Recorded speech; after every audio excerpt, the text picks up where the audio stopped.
Assalamualaikum warahmatullahi wabarakatuh.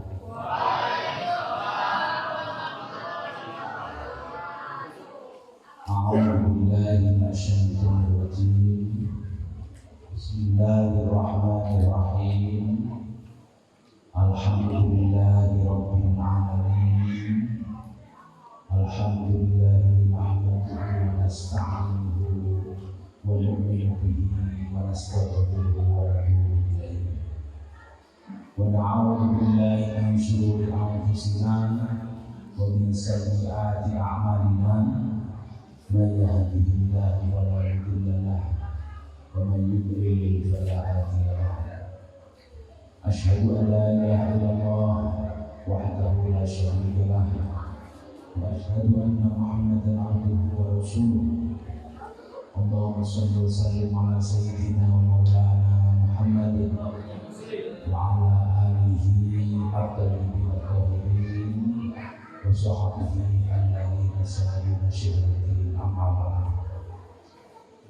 Hadratul mukarramin wal mukarramin, para kiai, para alim, mungkin ada habaib dari sini yang saya hormati, terlebih kepada pengasuh pondok pesantren Baitul Izzah Yai Maksum beserta ibunya yang saya hormati, yang saya muliakan, juga kepada kesepuan di sini ada Kiai Mukhlasin selaku sesepuh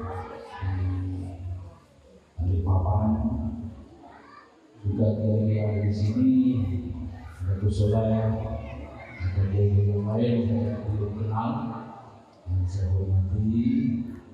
Juga mungkin ada pengurus NU Kabupaten Bogor, Suryatan Autan Huriatan. Mungkin ada dari MBC Kecamatan Bogor ya, Kabupaten. Oh itu salah ya.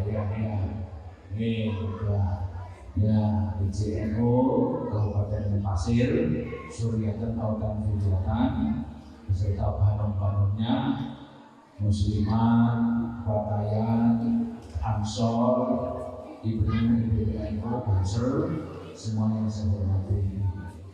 Katanya NU itu bapak kita, ini kan bapaknya Ansor itu NU. Nah ibunya Ansor katanya Muslimat itu ya. Tapi padahal Ansor dengan Muslimat itu umurnya lebih tua Ansor. Yang berdirinya Ansor dengan Muslimat itu duluan Ansor. Tapi katanya Muslimat itu ibunya Ansor, NU bapaknya Ansor. Tapi sama anaknya kok tua anaknya. Berarti itu mungkin ibu tiri ya? Bukan.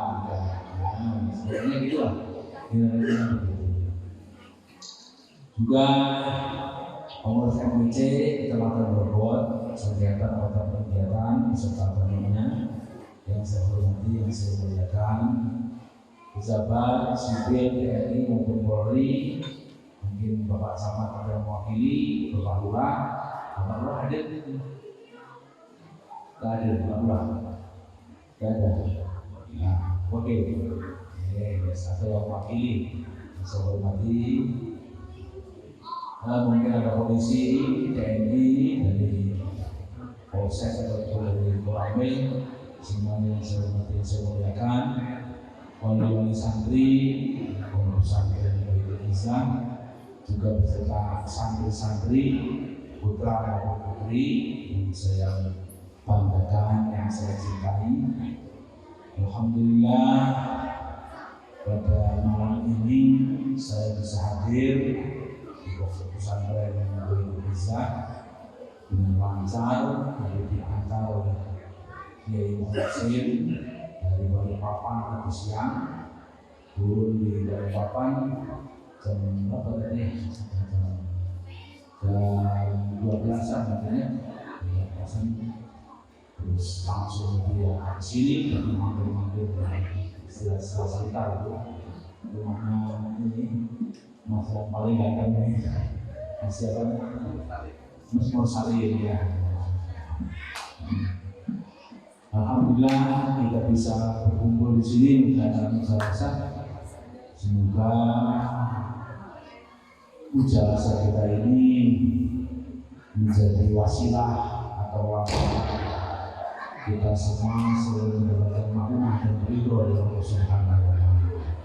Allahumma semoga kita semua mendapatkan taufik dan hidayah dari Allah Subhanahu wa Ta'ala. Dan kita selalu berdoa semoga hidup kita bukan hidup yang barokah, panjang umur yang barokah, selamat di akhirat, dan diberikan kesehatan zahir dan batin, diberikan rezeki yang halal dan kaya berbahagia dan wasiat, dan diberikan dunia yang thayyibah. Allahumma amin. Ini acaranya Sisrahnya wajib.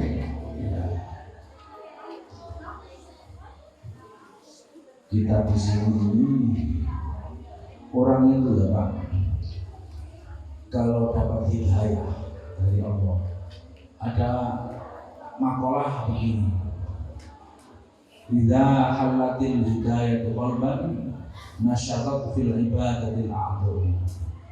Idza halatil hidayatu qalban nasyarat fil ibadatil a'dham. Ketika manusia, hati manusia, ketika kita ini semua mendapatkan hidayah dari Allah Subhanahu wa Ta'ala, itu akan semangat beribadah.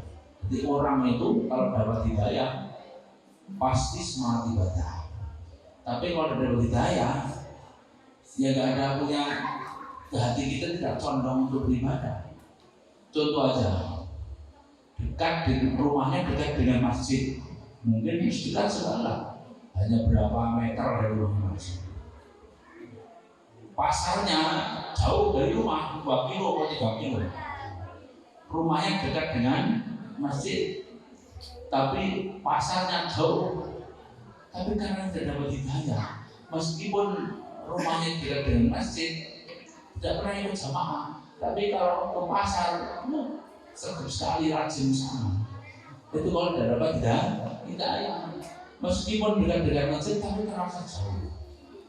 Walaupun itu pasarnya jauh, tapi terasa dekat. Kalau orang tidak dapat hidayah, dekat dengan pondok pesantren, tapi hatinya tidak sombong ke pesantren, itu kalau tidak dapat hidayah. Dekat dengan pesantren, kadang malah tidak tidak punya semangat untuk ngaji, itu tidak dapat hidayah. Tapi saya yakin alhamdulillah dengan datang ke sini semua, saya yakin dapat hidayah dari Allah Subhanahu wa Ta'ala. Karena yang menggerakkan semua ini, kita bisa kerja, kita bisa sholat, kita bisa ngaji, kita bisa beribadah apapun, itu semua karena dapat hidayah dari Allah Subhanahu wa Ta'ala. Semuanya. Kita bisa sholat, kita bisa beribadah, ini dapat hidayah. Kalau tidak hidayah, ya nggak bisa. Nggak punya niat untuk beribadah. Makanya hidayah yang paling tinggi, paling besar itu hidayah berupa iman dan Islam. Semuanya menggerakkan Allah Subhanahu wa Ta'ala. Kita bisa iman, kita bisa Islam semuanya. Makanya ada Fir'aun, dulu Nabi Musa ada Fir'aun, ada Nabi Muhammad, ada Abu Jahal. Itu yang yang menghendaki Allah Subhanahu wa Ta'ala, seperti itu. Berarti ada yang Fir'aun, ya udah menghendaki bisa Allah. Kita bisa apapunnya Allah Subhanahu wa Ta'ala. Kalau tidak dikehendaki oleh Allah untuk dapat hidayah, ya tidak bisa untuk apapun kita ini. Semuanya ini karena apa? Karena hidayah dari Allah Subhanahu wa Ta'ala yang menggerakkan Allah. Jadi kalau kita mengucap ya Jabbar, ya Qahar, ya Jabbar, ya Qahar, itu tidak kita punya perasaan bahwa ya Jabbar hak yang dan yang maha perkasa. Gusti Allah itu maha semaunya. Gusti Allah itu maha maunya. Kita mau diberi orang mau diberikan hidayah yang maunya Gusti Allah, tidak diberikan hidayah yang maunya Gusti Allah, yang menghendaki semuanya Gusti Allah. Gusti Allah mau masukkan orang ke surga atau ke neraka, itu ya udah, itu menghendaki Allah. Jadi kita mau dimasukkan surga, ya itu terserah Allah. Mau dimasukkan neraka, ya terserah Allah. Tapi secara fikih, secara syariat, kita kan punya kewajiban. Manusia itu kewajibannya ibadah. Maksudnya beribadah. Biar kita tidak dimasukkan neraka, ya kita apa? Harus beribadah. Karena kewajiban manusia itu beribadah. Itu secara fikih seperti itu. Ya sholat, ya puasa, apapun yang diwajibkan, apapun yang diperintahkan oleh Islam, oleh syariat Islam, ya harus dijaga semuanya. Apapun yang dilarang oleh Islam, oleh syariat, ya harus ditinggalkan semuanya. Ini secara fikih seperti itu. Nah, secara tasawuf kita naik ke sana, ya itu kita makhluknya Allah, ya terserah Allah mau diapakan yang terserah Allah Subhanahu wa Ta'ala. Makanya kita selalu berdoa agar mendapatkan hidayah dari Allah Subhanahu wa Ta'ala. Karena hidayah yang paling besar hidayah iman dan Islam. Makanya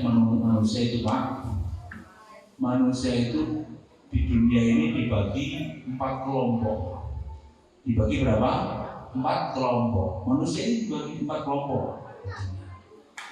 Kelompok pertama yang paling tinggi itu adalah orang-orang yang semangat beribadah, semangat mencari urusan ukhrawi akhirat, tapi cara bahasa yang kendu itu bahasanya tidak semangat, biasa-biasa saja lah,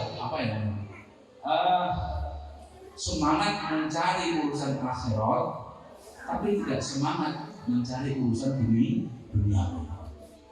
Kelompok yang paling tinggi ini bahwa min warasatin nabi. Ini pangkatnya kiai-kiai. Kiai-kiai itu apa? Setiap harinya pikirnya bagaimana beribadah, bagaimana ngajak masyarakat untuk dekat dengan Allah, beribadah. Semuanya kiai-kiai itu pikirannya mengajak masyarakat. Tapi untuk urusan manusia, urusan pencaharian, mencari nafkah, itu yang biasa-biasa. Kalau kiai itu biasanya begitu. Itu kelompok yang pertama adalah bahwa min warasatin. Kelompok yang kedua, yang di bawahnya lagi, tingkatan yang di bawahnya lagi, itu orang-orang yang semangat mencari urusan duniawi, juga semangat mencari urusan akhirat. Ibadahnya semangat di masjid ya puas, ya di masjid jamaah ya ngaji, ya puasa, pokoknya semangat beribadah. Tapi juga semangat mencari nafkah ya di pasar, di kota, di sawah, di toko, di kantor, semuanya. Itu urusan dunia, semangat juga. Tapi itu tingkatannya di bawahnya yang tadi itu, bahwa minal fadl. Yang tingkatan kedua ini namanya bahwa min ashabil yamin. Semangat mencari urusan akhirat, juga semangat mencari dunia. Ini yang kedua. Yang ketiga mulai jelek ini. Yang orang yang semangat mencari urusan duniawi, tapi alasan malas beribadah. Suruh ke masjid malas, suruh jamaah malas, suruh baca Quran juga malas. Saya mau tanya ini apa adanya ya, Ibu, kalau jenengan Pak baca Quran sehari berapa kali? Berapa kali sehari? Berapa kali? 5 kali? Fatihah saja. Kalau Fatihah ada, subuh juga ada, zuhur juga ada Fatihahnya, ya kan? Karena kita lupa semangat mencari duniawi, tapi malas mencari urusan akhirat. Ini kelompok yang ketiga namanya bahwa minal mustasyrifin. tahu minal mustajab, istijab dibiarkan oleh Allah, tahu dulu dibiarkan oleh Allah, sudah habiskan dengan dunia, habiskan dengan nanti di akhirat, wah, di apa namanya, di bahasanya apa, dikeplek kayak tekuk oleh malaikat. Makanya jangan heran atau jangan takjub, jangan kagum, jangan merasa apa ya atau bagaimana. Jangan merasa kagum dengan orang-orang yang kaya tapi tidak pernah beribadah. Pak Kiai, itu tuh tetangga saya itu kok kaya meskipun tidak pernah masjid, tidak pernah beribadah. Itu berarti dapat berkah? Tidak. Itu bukan berkah namanya. Orang kaya meskipun caranya mencari harta dengan halal, tapi tidak pernah beribadah, itu hartanya tidak berkah. Hartanya tidak. Meskipun carinya dengan cara yang halal, tapi tidak pernah sholat, tidak pernah puasa, pokoknya ibadah-ibadah yang diwajibkan tidak pernah. Meskipun caranya mencari nafkah halal, tapi tidak dibarengi dengan ibadah, hartanya tidak berkah. Bahwa minal mustajabin, dilulu bahasanya dibiarkan pembiaran bahasanya. Di dunia silakan habis-habisan, tapi nanti di akhirat itu udah disiksa nggak karuan. Itu kelompok yang ketiga. Kelompok yang keempat yang paling jelek ini apa itu? Orang yang tidak pernah beribadah, juga tidak pernah bekerja, mencari nafkah tidak pernah, alias pengangguran, ibadah juga tidak pernah, sholat tidak pernah, puasa tidak pernah, apapun lah tidak pernah. Wajib-wajib ibadahnya tidak pernah, juga tidak pernah bekerja, tidak pernah mencari nafkah, tidak pernah ke pasar mencari nafkah, tidak pernah ke sawah, tidak pernah, tidak punya kerjaan, pengangguran gitu, pengangguran banyak acara, misalnya kemarin, kan, pengangguran banyak acara. Kelompok yang seperti ini, bahwa minal mangkudin, dibenci oleh Allah Subhanahu. Semoga kita dijauhkan dari perkara-perkara seperti ini. Allahumma. Oleh itu kita ini malam ini mengkaji Isra Mi'rajnya Rasulullah Muhammad SAW. Semoga kita mendapatkan syafaat dari Rasulullah Muhammad SAW. Dan ini saya mau cerita masuk ke cerita tentang Isra Mi'raj. Dulu di Mekah, Kanjeng Nabi Muhammad itu dakwah selama 10 tahun di Mekah. Selama 10 tahun itu Kanjeng Nabi cuma dapat pengikut 120. Selama berapa? 10 tahun. Itu Kanjeng Nabi mendapat murid cuma berapa? 120 orang. 120 orang selama 10 tahun. Ada yang lebih parah lagi, yaitu Nabi Nuh. Nabi Nuh itu dakwah selama 900 tahun cuma mendapatkan santri 80 orang. Selama berapa? 900 tahun. Di sini ada yang orang umurnya sampai 900 tahun.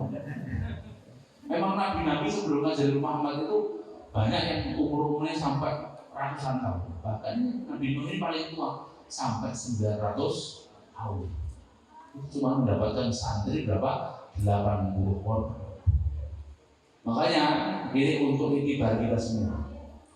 Yang namanya santri itu, orang itu yang punya santri, tidak harus yang namanya di pondok punya pesantren itu manfaatan ilmu. Ciri-ciri manfaatan ilmu berarti santrinya banyak ribuan, itu tidak. Bukan menjadi ciri-ciri orang yang manfaat ilmu santrinya banyak, tidak.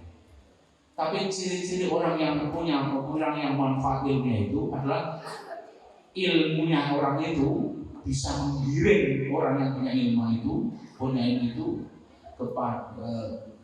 menggiring orang yang punya ilmu itu menuju ke jalan yang diridhoi Allah Subhanahu wa Ta'ala. Itu yang namanya ilmuwan. Apa itu manfaat? Ilmu yang manfaat itu adalah ilmu yang dimana ilmu itu bisa menggiring orang yang punya ilmu itu menuju ke jalan yang diridhoi Allah Subhanahu wa Ta'ala. Syukur santrinya banyak dan baik, alhamdulillah. Itu begitu. Syekhona Khalil itu selama hidupnya santrinya tidak banyak, tidak sampai ribuan. Syekhona Khalil tahu kan, Bangkalan itu santrinya tidak ribuan, tidak sampai 50 santrinya itu. Cuman itu kita ini namanya orang itu ya punya pondok pesantren itu bukan yang banyak santri, tidak, tapi kualitas mendidik santri yang paling diutamakan. Apa kualitas mendidik santri? Itu Nabi Nuh itu contohnya ini kan. Nabi Nuh itu luar biasa mendidik santri.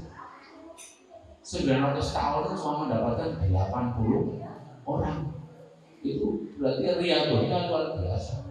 Dan Syekhona Khalil itu santrinya selama hidup tidak sampai 100, mungkin tidak sampai 50. Tapi santrinya jadi semua. Coba satu, Kiai Hasyim Asy'ari. Tahu Kiai Hasyim Asy'ari? Kiai Hasyim Asy'ari muassis Nahdlatul Ulama, Hadratus Syekh Kiai Hasyim Asy'ari. Itu gambarnya. Itu santrinya Syekhona Khalil. Satu itu saja.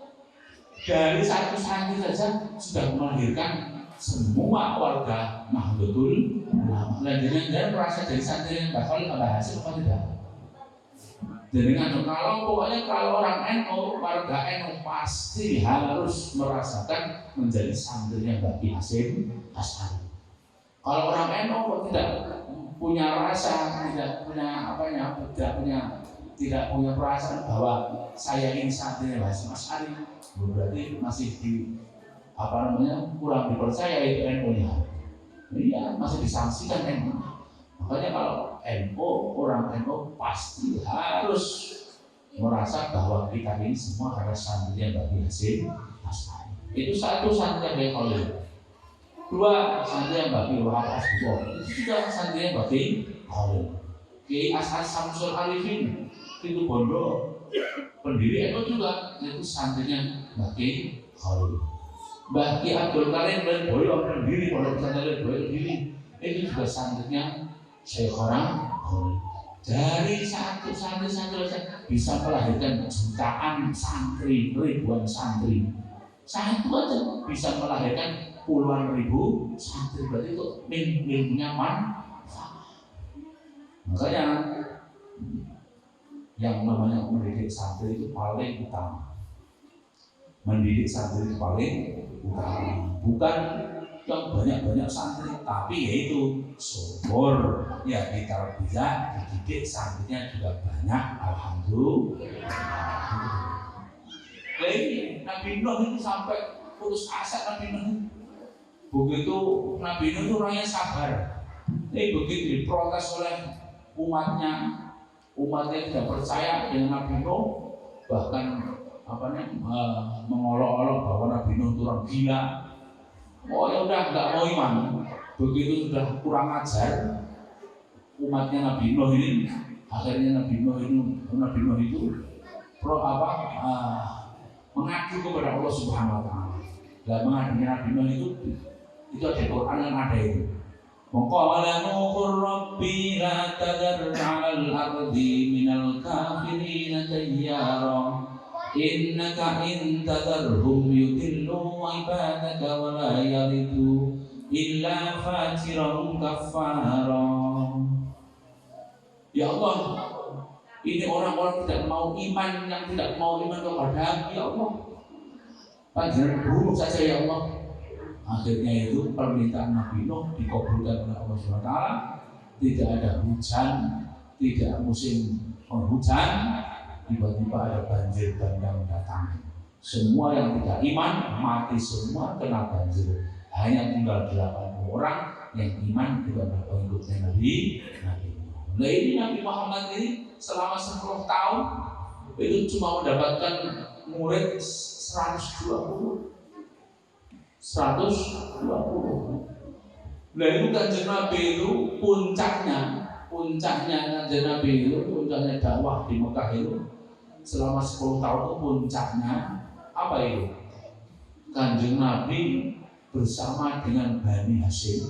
Bani Hasyim itu berarti Hasyim itu buyutnya Rasulullah Muhammad SAW. Jadi Muhammad bin Abdullah bin Abdul Muthalib bin Hashim, ini mbah buyut ya. Di sini tahu ya kakek buyut atau mbah buyut. Hashim itu kakek buyutnya Rasulullah Muhammad SAW. Itu Kanjeng Nabi Muhammad ini bersama dengan keluarganya Bani Hashim ya. Kanjeng Nabi bersama dengan Bani Hashim, keluarga-keluarganya, saudara-saudara Kanjeng Nabi, baik yang Muslim ataupun yang non Muslim, tapi pro Kanjeng Nabi. Tahu pro Kanjeng Nabi? Melindungi Kanjeng Nabi. Kan ada itu dulu. Abu Thalib itu meskipun tidak Islam, tapi selalu melindungi, membela Kanjeng Nabi. Sayyidina Abbas dulu belum masuk Islam, juga selalu melindungi Kanjeng Nabi, paman-pamannya Rasulullah. Nah ini Kanjeng Nabi beserta dengan keluarganya Bani Hashim itu, baik Muslim ataupun yang non Muslim, tapi pro Kanjeng Nabi, bela Kanjeng Nabi, ini disekap di sebuah jurang namanya Syi'ib Bani Harb. Disekap di sebuah jurang namanya apa? Syi'ib Bani Harb. Di tengah-tengah Kanjeng Nabi menerima siksaan oleh orang-orang kafir Quraisy ini, pamannya Rasulullah, pamannya Kanjeng Nabi namanya Abu Thalib meninggal dunia. Bahkan meninggal dunia tidak masuk Islam, alias ala dinil jahiliyah. Ketika pamannya Kanjeng Nabi namanya Abu Thalib ini mau mati, sudah sakaratul maut, ini ditalkin oleh Kanjeng Nabi. Qul ya ami la ilaha illallah Muhammadur Rasulullah. Mengucap la ilaha illallah Muhammadur Rasulullah, paman. Ucapkanlah la ilaha illallah Muhammadur Rasul. Tidak mau. Disuruh oleh Kanjeng Nabi mengucap la ilaha illallah Muhammadur Rasulullah. Ini Abu Thalib tidak mau. Akhirnya sampai mati tidak iman kepada Allah, tidak masuk Islam, alias ala dinil jahiliyah. Kanjeng Nabi terus menangis. Kanjeng Nabi protes kepada Allah, ya Allah, ini paman saya ya Allah, meskipun ini tidak masuk Islam, tapi orang yang selalu melindungi saya ya Allah. Kenapa panjenengan dulu tidak iman kepada aku ya Allah? Ini protesnya Rasulullah. Begitu Kanjeng Nabi protes kepada Allah, ditegur oleh Gusti Allah. Apa yang tegurannya di Quran ada itu. Innaka la tahdi man ahbabta walakin Allah yahdi man yasha. Di Quran ada itu. Sesungguhnya kamu Muhammad tidak akan bisa memberi hidayah kepada orang yang kau senangi, kau cintai. Tapi hidayah adalah milikmu Allah Subhanahu wa ta'ala. Jadi hidayah itu hakikatnya yang punya Allah Subhanahu wa ta'ala. Bukan Kanjeng Nabi, Kanjeng Nabi hanya pembawa, wasilah. Jadi kalau jenengan itu berobat di dokter, di dukun, itu bukannya menyembuhkan dokter, tidak, yang menyembuhkan hakikatnya Allah Subhanahu wa ta'ala, tapi lewat dokter, lewat dukun, lewat tabib. Nah, wasilah hidayah juga begitu. Hidayah dari Allah lewat wasilah Rasulullah Muhammad SAW. Seluruh sahabatnya Kanjeng Nabi itu masuk Islam tidak dengan cara kekerasan, intimidasi, tidak ada yang takut karena mau dibunuh oleh Rasulullah, tapi semua dapat hidayah dari Allah Subhanahu wa ta'ala melalui Rasulullah Muhammad SAW. Karena apa itu Kanjeng Nabi? Kanjeng Nabi sedih sekali, pamannya sudah mati ketika Kanjeng Nabi di penjara di sebuah jurang. Belum selesai sedihnya, belum bilang sedihnya, istrinya Kanjeng Nabi yang pertama, Sayyidah Khadijah al-Kubra binti Khuwailid, meninggal dunia. Istri pertamanya Rasulullah meninggal dunia. Itu Kanjeng Nabi susahnya luar biasa. Di Mekah itu dulu gua agak karuan. Jadi Mekah itu mengalami 4 perkara dulu itu. Apa itu? Jahiliyah, ummiyah, tidak bisa baca tulis orang Mekah itu. Bahkan apa? Maskanah, miskin orang-orang Mekah dulu. Sampai ada mustaqof, tidak ada kebudayaan. Jadi orang Arab dulu itu tidak ada nilai-nilai agama. Orang Mekah dulu begitu, madini apa? Jahiliyah. Nggak tahu agama, tidak ada nilai-nilai agama. Ada orang tuh, bapaknya mati, istrinya masih cantik, dimakan oleh anaknya. ibunya mati, ibunya bapaknya, ibunya mati, anaknya masih cantik, anaknya cantik dimakan oleh bapaknya. Udah gak karu-karuan karena tidak ada nilai-nilai agama. Nah begitu kan jangan disiksa ini, disiksa di jurang, masukkan jurang, pamannya meninggal dunia, istrinya meninggal dunia, ini kan Nabi mengalami kesusahan yang luar biasa. Jadi kalau bahasa Arabnya namanya amul huzni, tahun kesusahan, yaitu tahun kesusahannya Rasulullah Muhammad SAW. Begitu kan Nabi sudah susah sekali, akhirnya kan Nabi punya angan-angan, punya maksud lain lah, punya angan-angan. Wah ini orang Mekah ini sudah sulit untuk diajak ibadah. Akhirnya Kanjeng Nabi punya keinginan untuk dakwah di kota Taif. Kota Taif itu 80 km selatan Mekah. Hawanya dingin di sana itu. Kota Mekah Taif itu 80 km selatan Mekah. Di berjanji kan ada itu. Tahu ya, sering baca berjanji apa? Berjanji tahu? Sering baca berjanji? Sering berjanji apa itu? Kalau orang itu pasti baca. Kan ada mulai berjanji, ada mulai sentuh ada dibayar. Sering baca berjanji apa tidak? Nah, di berjanji kan ada itu. Wa ammat ta'ifayan taqifan falam yusinu bil ijabati khira wa aghraw bi sufaha wal abida wasabbuhu bi alsinatil bariyah wa ramahu bil qital hatta utibat bi dima'in a'la thumma 'ada Rasulullah sallallahu alaihi wasallam ila Makkah hazina fasa'alahu malakul jibali fi ihlali ahliha dzawil asabiyyah faqala inni arju an yukhrijahu min aslabihim man yatawalla. Itu sejarahnya Kanjeng Nabi berjuang di kota Taif. Di kota Taif itu ada makom, ada makbarahnya Sayyidina Abdullah. Sayyidina Abdullah itu putranya Sayyidina Abbas. Sayyidina Abbas itu pamannya, paklingnya atau pamannya Rasulullah Muhammad SAW. Jadi Sayyidina Abdullah ini sepupunya Rasul. Itu dulu ada cerita. Sayyidina Abdullah itu umur 7 tahun, seperti anak kecil itu umur 7 tahun. Umur 7 tahun itu sudah hafal Quran, sudah ngalim kitab apapun lah ini. Sudah pintar sekali. 7 tahun itu cerdasnya luar biasa. Itu saking Kanjeng Nabi saking kagumnya, Rasulullah ini saking kagumnya terhadap kepintarannya, kecerdasannya anak kecil yang namanya Abdullah ini. Akhirnya Kanjeng Nabi kekagumannya itu dilampiaskan dengan doa. Nah, doanya Rasulullah itu sudah biasa dibaca sebenarnya. Biasa dibaca untuk mendoakan anak kecil ketika walimatul tasmiyah. Kalau di sini bahasanya apa? Cukur bayi itu namanya apa? Walimatul tasmiyah ya.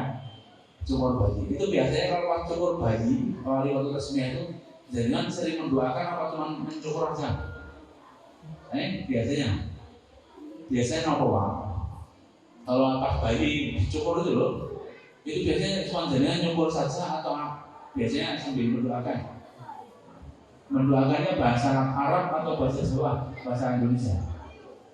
Begitu. Kalau bahasa Arab apa doanya? Saya mau tanya. Doanya apa? Allah barik lana mimma razaqtana. Nah itu mau makan itu. Nah ini saya kasih tahu ya kalau jangan belum hafal. Ini ada doanya Rasulullah mendoakan Sayyid Abdullah ini yang masih kecil ini ketika Kanjeng Nabi merasa kagum dengan anak kecil yang namanya Sayyid Abdullah ini. Dan ini kekagumannya Kanjeng Nabi dilampiaskan dengan doa. Dan doanya begini, Allahumma faqihhu fiddin wa 'allimhu ta'wil wa barik fihi waj'alhu min ibadikas sholihin. Tahu nih? Berhafal belum? Belum? Ya saya ulangi lagi.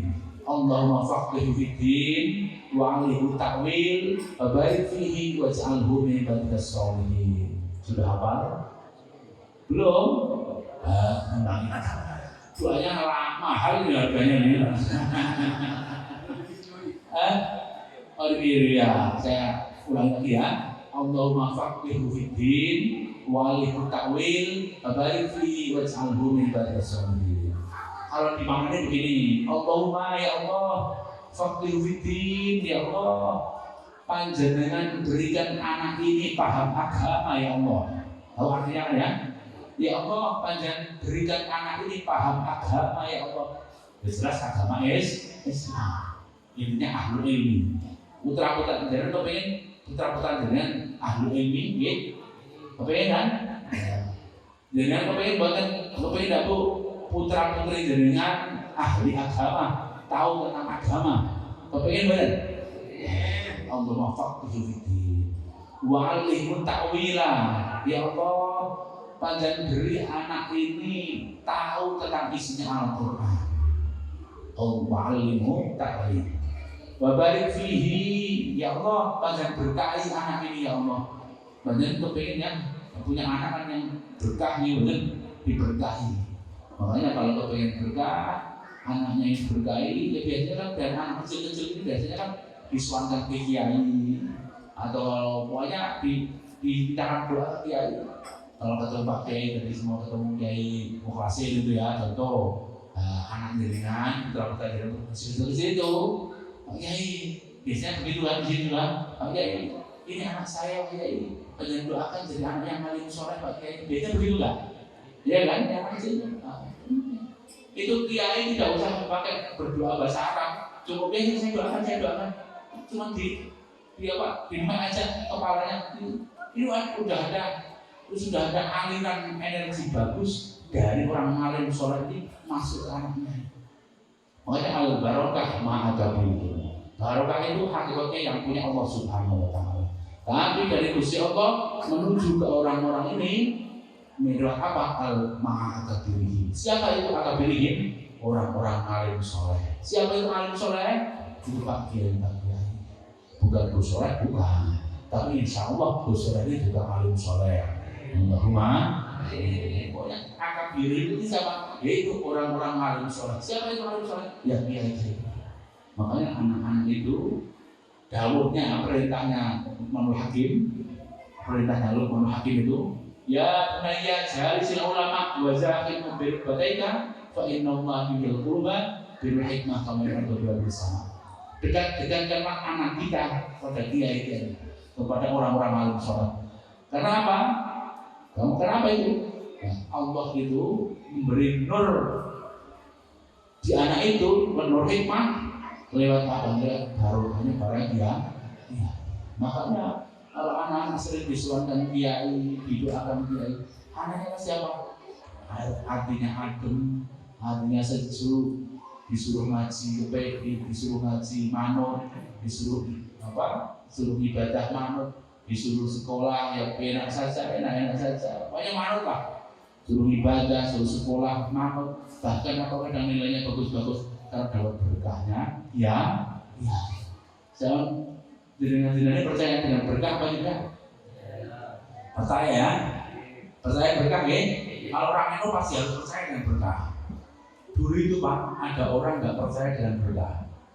Ada orang nggak percaya dengan berkah. Itu bukan orang NU, kaum sebelah ini nggak percaya dengan berkah. Pokoknya kalau orang nggak percaya dengan berkah, itu berarti bukan orang Ahlus Sunnah wal Jamaah, dia bukan orang NU. Nah ini orang bukan NU itu tidak percaya dengan berkah. Dilalah orang yang nggak percaya dengan berkah ini, sekolahnya ini pintar, lulus dari kuliah. Ini ijazahnya lulusan cum laude. Itu kalau Pak Mas Mursal ini ijazahnya kemana apa saya nggak tahu. Tapi ijazahnya cum laude Pak. Hasilnya cum laude. Matematika dapat 10, bahasa Indonesia 12. Nggak tahu saya nilainya apa, saya bilang guru. Pokoknya nilainya bagus-bagus. Begitu nilainya bagus-bagus di ijazah ini, setelah terima ijazahnya ini ijazahnya ini buat pelamar kerja nggak laku Pak. Ke kantor sana, instansi sana, perusahaan sana nggak laku, bingung dia. Ini ijazahnya saya ini bagus-bagus nilainya, bahkan saya itu memperoleh dengan hasil cum laude, tapi kok nggak laku, ini gimana? terus ketemu dengan temannya yang NO, mungkin ketemu dengan Pak Mursal atau Gus Soleh mungkin begitu. Nah, ketemu dengan orang-orang yang dengan temannya yang percaya dengan berkah. Terus piyambake itu orangnya curhat dengan orang NO ini. Kang, apa? Saya ini ijazahnya bagus, nilai saya itu komplot ya.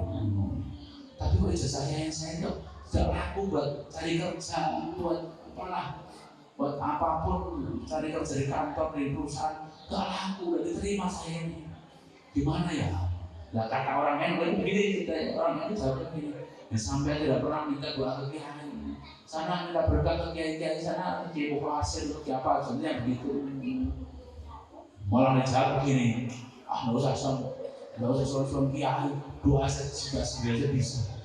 Jadi doa sendiri aja bisa, nggak usah pakai soal kiai. Yang begitu. Berarti mengeman apa ya? Ngenyek, tahu ngenyek kiai doa sendiri aja bisa.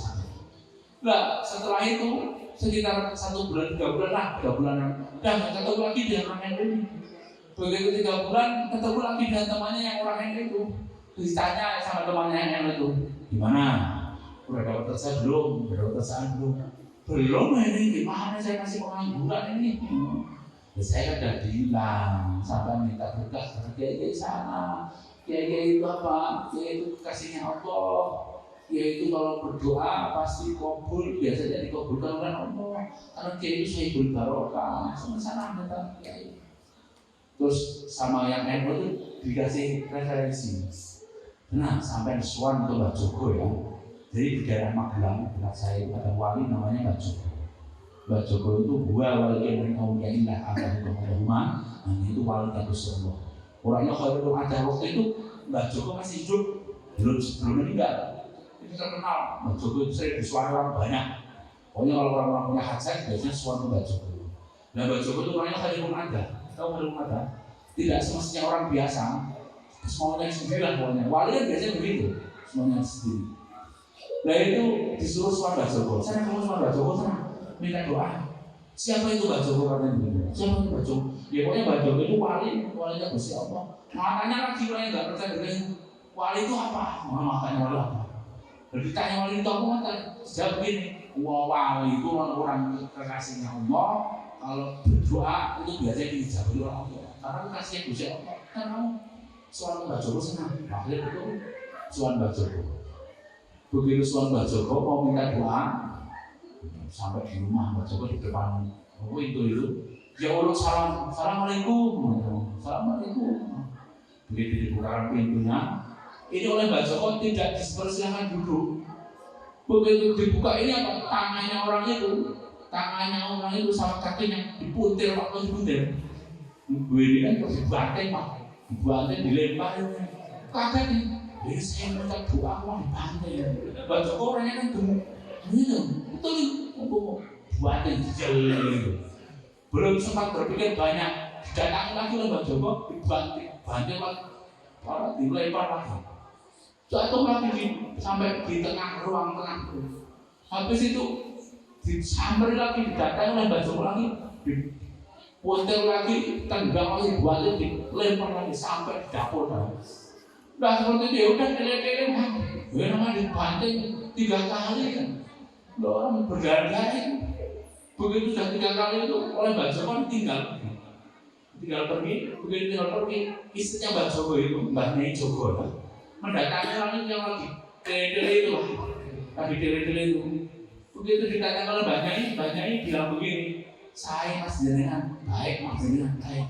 Baik apa? Minta doa lagi begini kok baik aja begitu. Akhirnya dia pulang. Begitu sampai rumah belum ada 1/2 bulan, baru seminggu lah. Hari Sabtu itu didatangi oleh perwakilan perusahaan. Hari Sabtu siang itu didatangi oleh perwakilan dari perusahaan. Terus yang tamu itu dari perwakilan perusahaan itu tanya, Mas, jenengan benar namanya ini? Oh iya betul nama saya. Jenengan diterima di perusahaan kami. Nanti hari Senin jenengan di kantor cabang ya di Jogja. Itu bisa nyata. Jenengan datang di kantor cabang perusahaan kami untuk wawancara ya. Tes isinya begitu. Jadi bedanya kan juga wawancara. Oh iya siap. Hari Senin betul, hari Senin datang ke kantornya cabang itu di Jogja. Karena dia pintar, umumlah ya, ditanya ya enak saja, usaha gampang. Nah, setelah itu langsung dibawa ke Jakarta, ke kantor pusat. Karena dia pintar Pak, dibawa ke kantor pusat. Sampai di kantor pusat, dites lagi terus dia lulus lagi, terus dibiayai oleh uang perusahaan, dikirim ke luar negeri untuk sekolah, dibiayai oleh perusahaan. Jadi dia tugas sekolah gitu. Nah begitu sampai luar negeri, dia terus termenung angan-angan begini. Pikir-pikir dia sampai sendiri. Apa yang namanya berkah begini ya?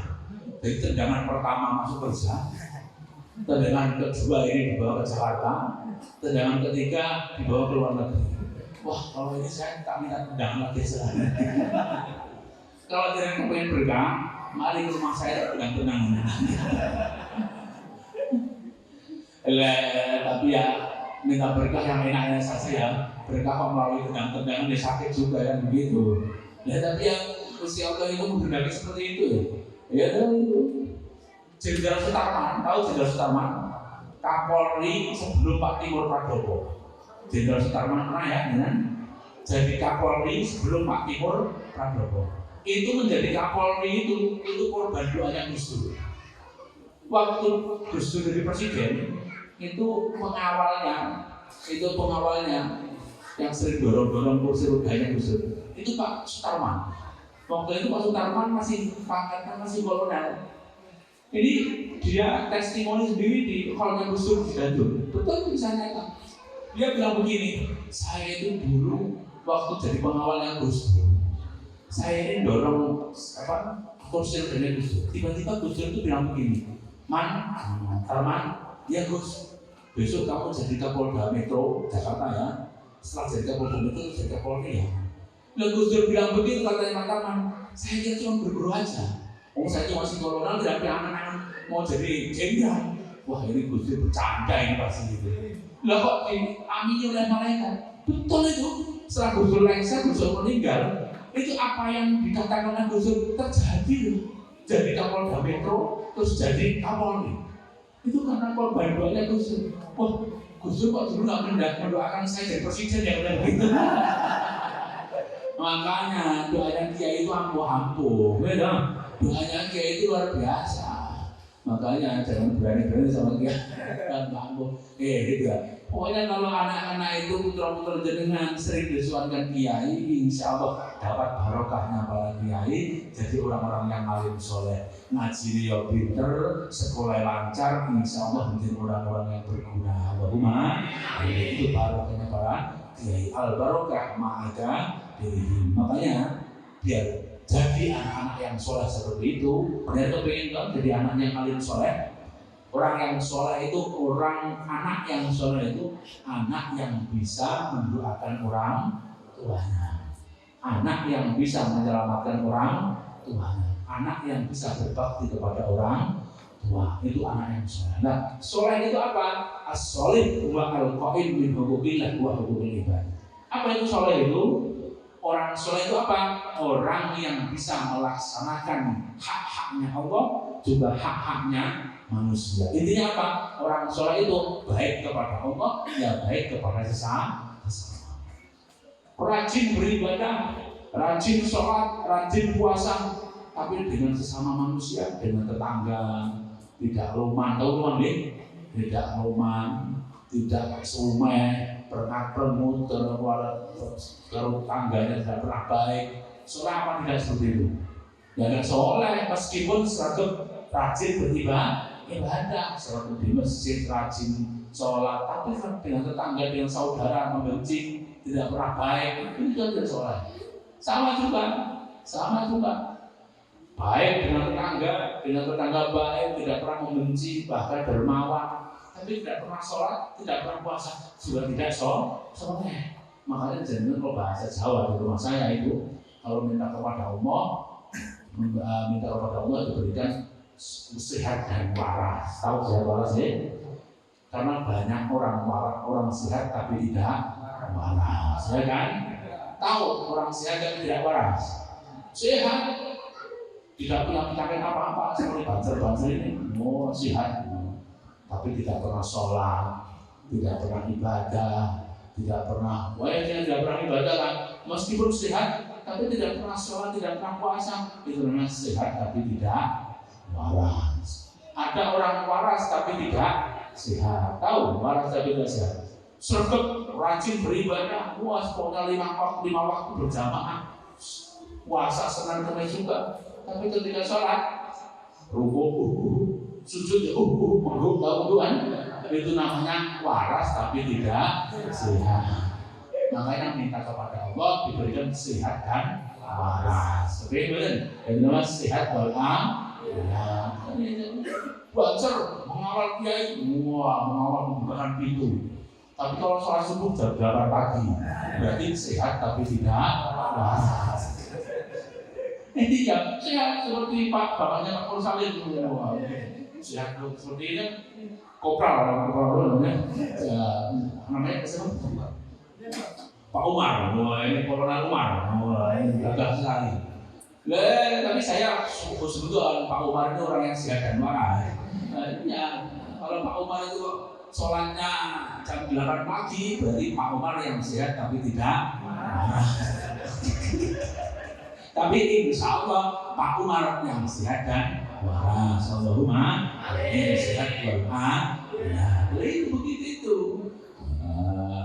Anak kecil itu Pak, itu Sayyid Abdullah itu didoakan oleh kanjeng Nabi, Allahumma faqihhu fiddin wa 'allimhu ta'wil wa barik fihi waj'alhu min ibadika sholihin.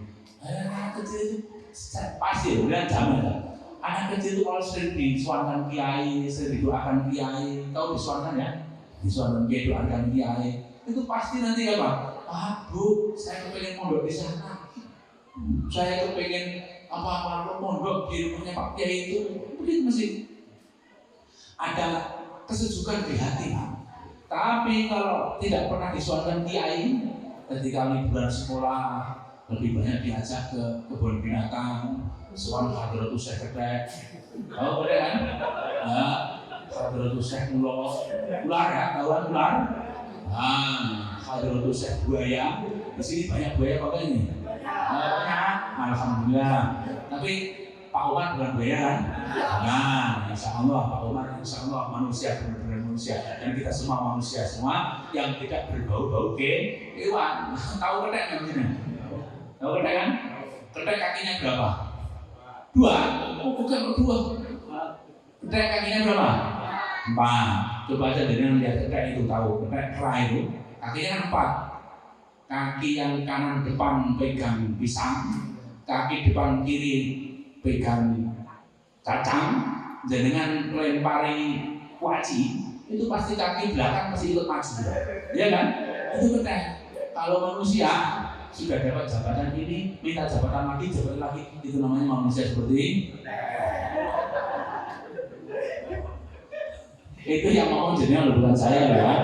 Saya ulang lagi, kalau sudah punya jabatan, masih minta lagi, itu namanya seperti Allahumma. Makanya jadilah manusia yang benar-benar manusia siangin. Jadilah manusia yang memanusiakan manusia, menghormati manusia. Siapa itu? Panutan kita, uswah hasanah kita siapa? Orang yang memanusiakan manusia, dan paling manusianya manusia siapa? Rasulullah Muhammad SAW. Itu uswah hasanah kita. Semoga kita bisa mencontoh uswah hasanah Rasulullah Muhammad SAW. Saya teruskan lagi tentang Isra Mi'raj. Ini belum sampai ke Isra Mi'raj. Kok sudah jam 2 ya? Jam berapa? Hampir subuh. Soalnya saya dulu pesawat jam 11, justru kalau sampai ketinggalan pesawat kan mencapai semuanya. Nah itu begini, saya teruskan lagi ya. Berangkatlah Rasulullah bersama satu pengawal. Rasulullah membawa pengawal cuma satu saja, namanya Zaid bin Harithah. Jadi kan Nabi itu kalau pergi-pergi tidak pernah pengawalan banyak-banyak. Biasanya kalau itu paling gagah itu merasa gagah itu di kawal Ansor, kawal Ansor, 10 gagah. Kalau Kanjeng Nabi itu kalau pergi tidak pernah pengawal banyak-banyak, satu orang saja Kanjeng Nabi itu, satu orang saja. Padahal kayak apa yang Kanjeng Nabi musuhnya lebih berat daripada sekarang. Lalu Kanjeng Nabi berangkatlah dari Mekah menuju kota Taif, 80 km selatan Mekah. Sampailah Kanjeng Nabi di kota Taif, wa amat Taifan mutakifan falam yusidu bi jabal Qurra. Kanjeng Nabi di kota Taif itu sukunya namanya suku Bani Thaqif. Kalau di sini ada suku Dayak, ada suku Pasir ya. Karena di Indonesia kan banyak suku-suku, ya kan? Nah, ini di Taif itu ada namanya suku Bani Thaqif, itu yang mendiami kota Taif. Sampailah Kanjeng Nabi di kota Taif, Kanjeng Nabi berdakwah di sana, berjuang di sana selama 1 bulan. Tidak ada yang mau mendengarkan dakwahnya Rasulullah. Tidak ada yang mau mengikuti dakwahnya Rasulullah. Bahkan tokoh-tokoh preman-preman saya itu memanggil preman anak buahnya diperintah untuk mengolok-olok Kanjeng Nabi, membuli menjelek-jelekan Kanjeng Nabi. Di sini ada pernah kiai dijelek-jelekan. Nah, kalau Ansor biasa dibully. Itu bulinya biasa saja kalau di sekarang. Kalau Kanjeng Nabi luar biasa, bulinya luar biasa, lebih parah daripada bulinya sekarang. Makanya kalau Ansor Banjar dibully itu biasa kalau menurut di sini. Kanjeng Nabi lebih parah. Bahkan tidak hanya dibully Kanjeng Nabi itu. Kanjeng Nabi dilempari batu. Iya, dilempari batu, disakiti. Sampai apa itu? Di apalan yusil dari akhir bisulam itu fasa bulan sebelum dia Farawa berkejar takut diberkiman Allah sampai kedua sandalnya Kanjeng Nabi merah berlumuran darah karena kena darahnya dari kaki yang Kanjeng Nabi dilempari batu. Di sini ada kiai yang dilempari batu dan tidak mengaji. Dan pernah melempari batu Kiai Mukhsin? Belum pernah kan? Saya aja kalau pas pidato seperti ini, jangan lempar botol aqua sini, saya kapok gak mesti lagi. Ini mental saya. Nah Kanjeng Nabi itu dilempar, disakiti, Kanjeng Nabi tidak bergeming, tidak seketika. Bahkan Kanjeng Nabi itu apa? Diusir dari kota Taif. Tidak hanya disakiti, dibully, tapi diusir dari kota Taif. Itu ketika Kanjeng Nabi diusir, disakiti sampai luka-luka tubuhnya Kanjeng Nabi. Itu Kanjeng Nabi tidak membahas apa itu malah Kanjeng Nabi malah mendoakan. Apa doanya Kanjeng Nabi? Allahumma hdi qaumi fa innahum la ya'lamun. Doanya Kanjeng Nabi, Allahumma hdi qaumi fa innahum la ya'lamun. Ya Allah, Panjenengan berilah petunjuk orang-orang yang tidak tahu ini ya Allah. Jadi malah mendoakan baik. Jangan coba dirasani jelek oleh tetangganya. Itu biasanya mendoakan baik atau membalas kejelekan biasanya kalau dirasani. Enak menjelek, enak membalas rasani atau mendoakan dia. Enak mana? Enak balas rasani tapi lebih enteng gitu. Ini Kanjeng Nabi malah mendoakan baik itu Allahumma hdi biqaumi fa innahum la ya'lamun. Ya Allah, berilah petunjuk orang-orang yang belum tahu ini. Bahkan malaikat sampai emosi.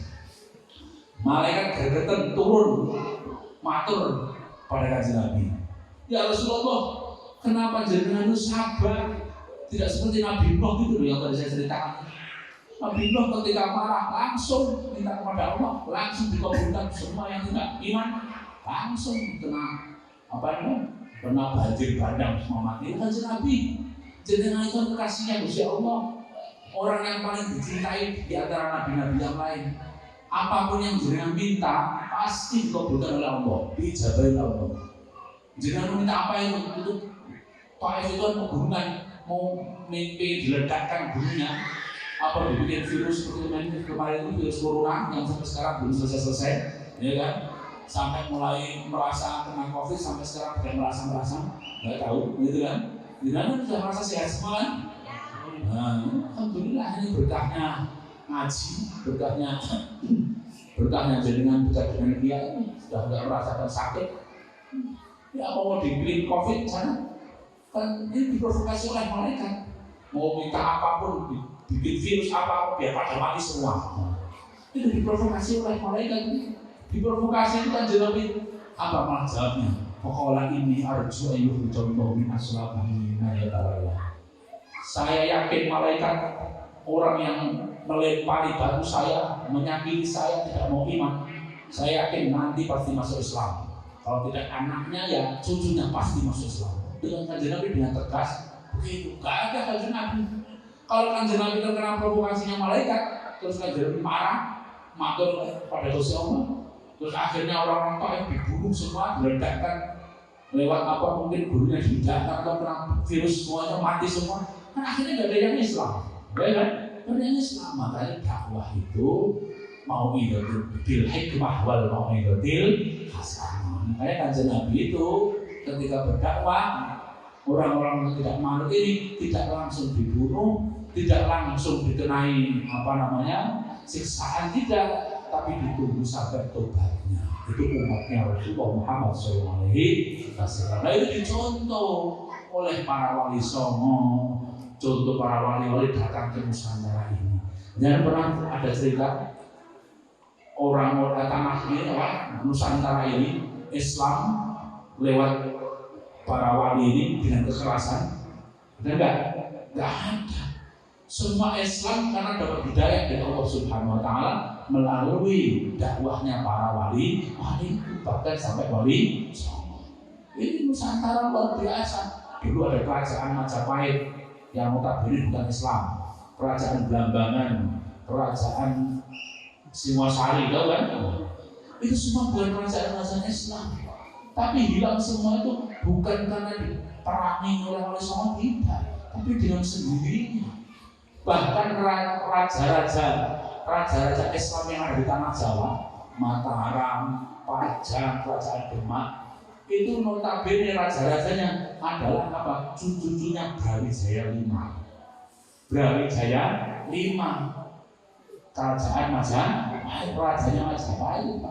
Kerajaan Majapahit yang notabene bukan Islam, tapi hilang kerajaannya. Tapi apa rajanya bisa melahirkan raja-raja yang Muslim, Raden Fatah, Sultan Hadijoyo, Panembahan Senopati, itu semua duriahnya atau cucu-cucunya Brawijaya V.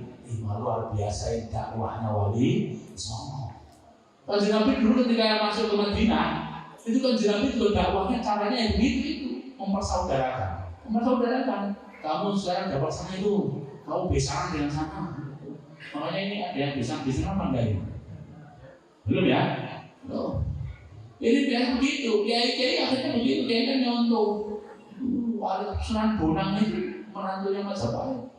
Baik dipersaudarakan itu, akhirnya mereka mau memeluk Islam dengan baik, dengan tidak cara intimidasi kekerasan. Yang seperti kaum sebelah, yang sedikit-sedikit musyrik, sedikit-sedikit kafir.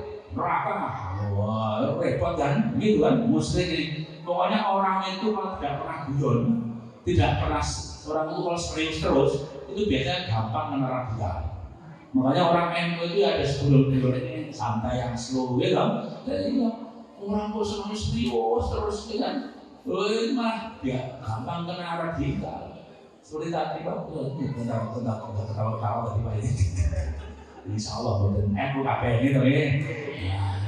Pokoknya banser-banser itu dari tadi itu Pak.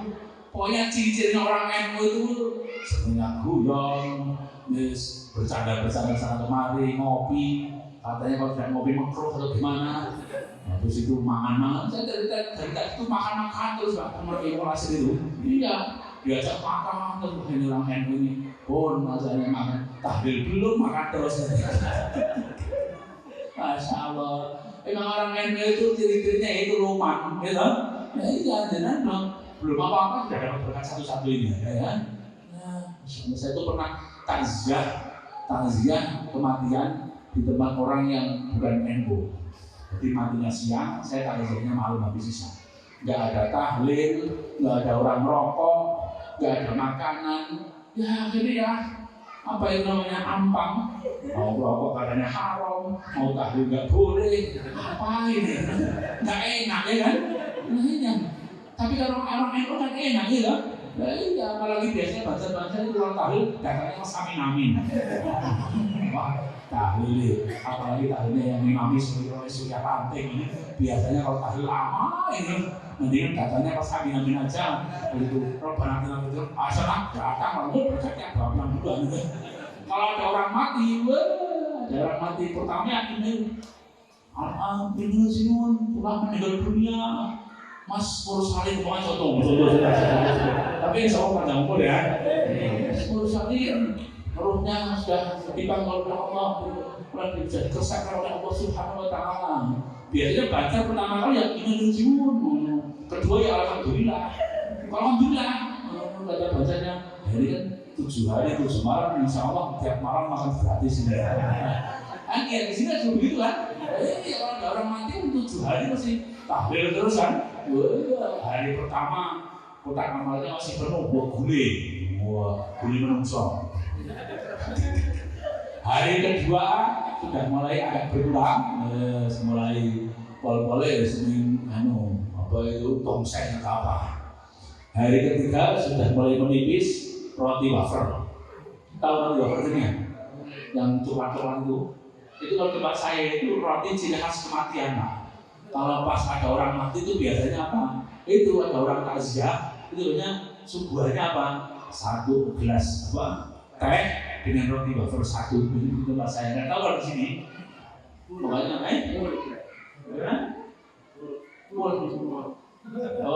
kalau tempat saya kan begitu biasanya roti wafer, tahu wafer kan ya? 1 sama teh. Makanya jangan beli roti wafer itu gampang mati orang begitu. Ya itu menyempatkan mati, cepat mati. Makanya jangan sering makan wafer ya. Jangan. Lah itu kan Nabi itu diprovokasi malaikat tidak bergeming. Bahkan itu kan saya ceritakan bahwa lagi ini harus jual yang bercoba min asrabi mayatawallah. Makanya Khalid bin Walid, Abu Sufyan, Hindun, ini preman Mekah waktu 3 orang ini. Tapi semuanya ini masuk Islam tidak dengan cara paksaan, tidak dengan cara intimidasi. Bahkan Khalid bin Walid ini menjadi sahabat kekasihnya Rasulullah Muhammad SAW. Makanya biasanya contoh, ada orang muda, misalnya preman atau apalah, Islam kayak mukhlasin, bapak kayak masuk. Saya ini sudah 20 tahun preman, nggak pernah sholat, ini semua tubuh saya ini isinya takut Pak Kiai.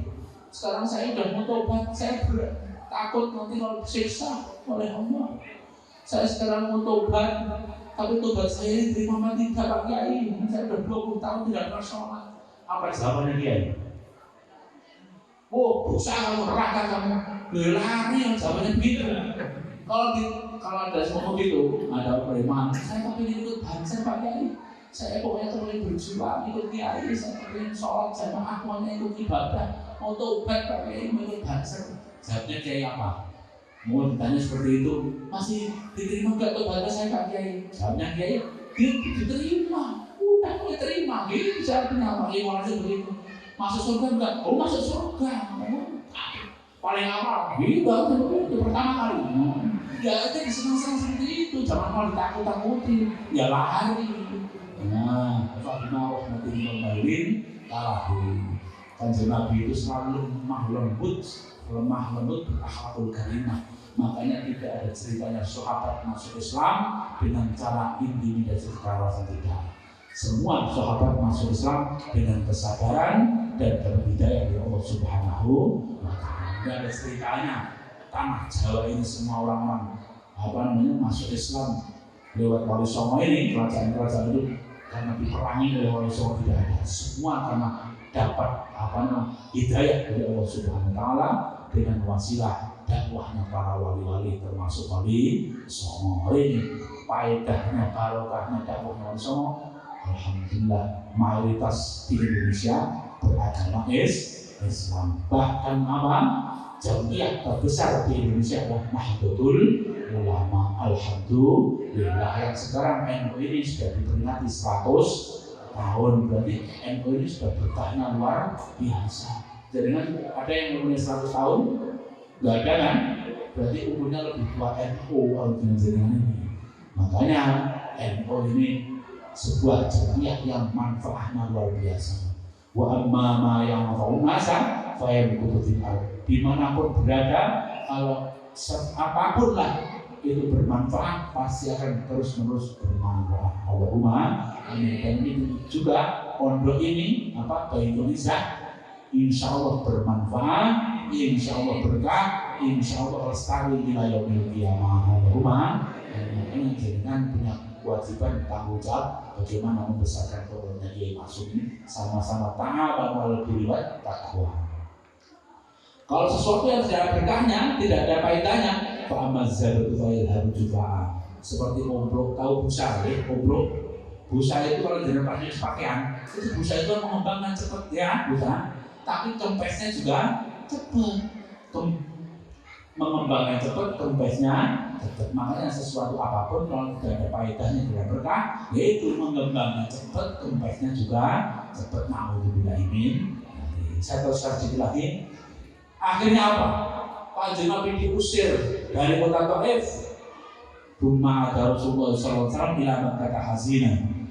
Kanjeng Nabi pulang dengan kesedihan, pulang ke kota Mekah. Tapi sedihnya Kanjeng Nabi bukan karena Kanjeng Nabi kesakitan, tidak. Tapi Kanjeng Nabi sedih karena malu, merasa malu kepada Allah, merasa tidak sukses dakwah di kota Taif. Kanjeng Nabi pulang ke kota Mekah dengan kesedihan. Malam-malam ketika Kanjeng Nabi sedih di kota Mekah, di rumahnya, datanglah malaikat Jibril menghibur Kanjeng Nabi. Apa kata malaikat Jibril? Malaikat Jibril matur kepada Kanjeng Nabi, Kanjeng Nabi, jenengan sekarang sedih sekali, jenengan susah sekali, tapi jenengan jangan berkecil hati. Meskipun jenengan dianiaya di Mekah, di kota Taif juga diusir, dianiaya, disakiti, dibenci oleh mereka-mereka, tapi masih banyak yang cinta kepada jenengan, yang sayang kepada jenengan, bahkan menunggu kedatangan jenengan. Terus kata Nabi, siapa itu malaikat? Sudah, nggak usah banyak tanya. Malam ini juga jenengan ikut saya. Kemana? Udah, pokoknya ikut saya. Malam itu juga Rasulullah ikut malaikat Jibril dari Masjidil Haram ila Masjidil Aqsa. Itu Isra Mi'rajnya Rasulullah, itu malaikat menghibur Kanjeng Nabi diisrakan atas perintah Allah dari Allah Subhanahu wa ta'ala. Ya man asra bikal muhaiminu lailan, ya man asra bikal muhaiminu lailan, lil tamanil tawal anamuniyam. So, sering ada nggak tarhim sebelum azan? Nah, baca seperti itu enak itu buat Quran. Apa itu artinya? Orang yang dijalankan oleh Allah Subhanahu wa ta'ala oleh malaikat dari Masjidil Haram ila Masjidil Aqsa, seperti dibacakan oleh Mas Musali subhanalladzi asra bihi lailan minal Masjidil Haram ila Masjidil Aqsa. Malam itu juga Kanjeng Nabi dari Masjidil Haram menuju Masjidil Aqsa. Sampai di Masjidil Aqsa. Masjidil Aqsa itu di Yerusalem. Saya pernah ke sana. Jadi di Masjidil Aqsa di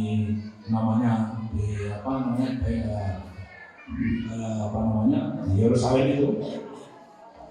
itu ada di situ Baitul Maqdis itu ada 3 tempat persembahyangan. Satu itu Masjidil Aqsa, yang sebelahnya ini gereja tertua sedunia, yang sebelahnya sini itu namanya tembok ratapan, ini tempat ibadahnya orang Yahudi. Ada Islam, ada Kristen, ada Katolik, ada Yahudi. Itu satu tempat di situ. Makanya ribut terus sampai sekarang. Di Palestina sampai sekarang rebutan terus merasa bahwa ini ada tempat suci itu. Dan sana juga begitu. Saya pernah ke sana itu, Masya Allah.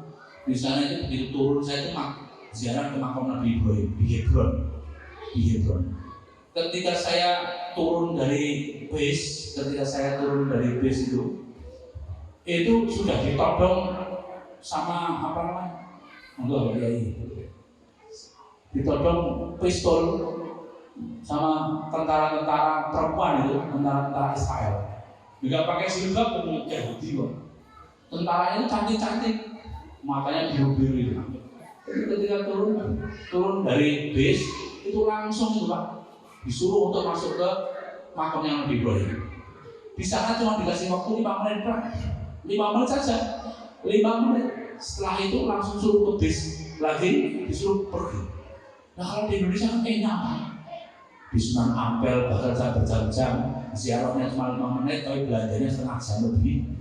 Ya kan? Enak kan di sini? Indonesia itu udah atur jannah. Jangan hidup di Indonesia, kita hidup di sini luar biasa, berkahnya luar biasa. Indonesia itu Pak. Indonesia itu apa namanya? Mau apapun enak. Mas Indonesia itu bukan daulah dunia, tapi daulah mudahnya.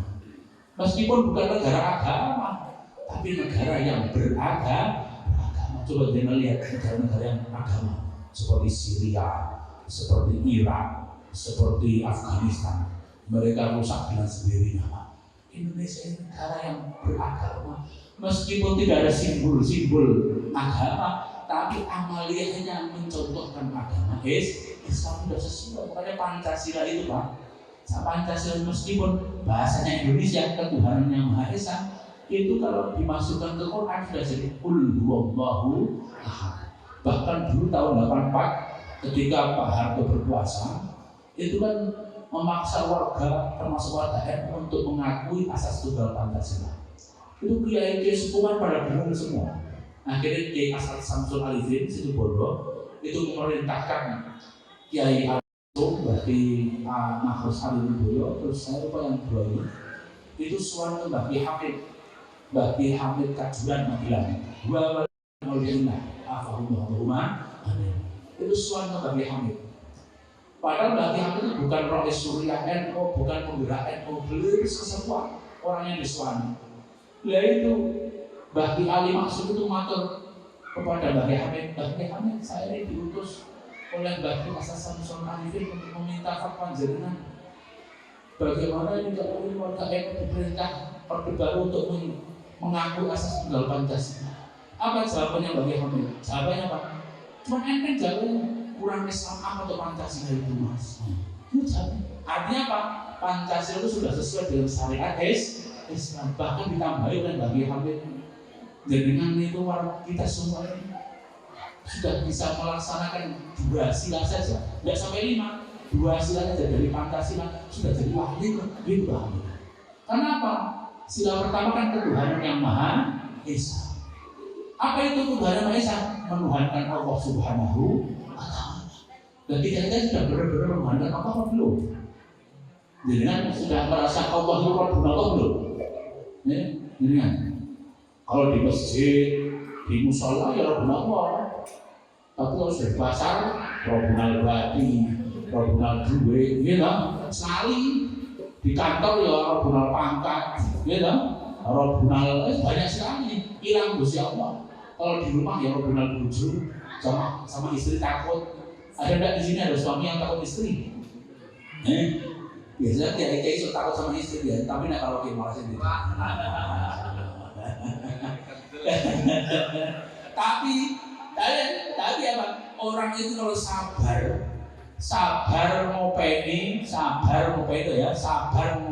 istri yang galak jadi wali.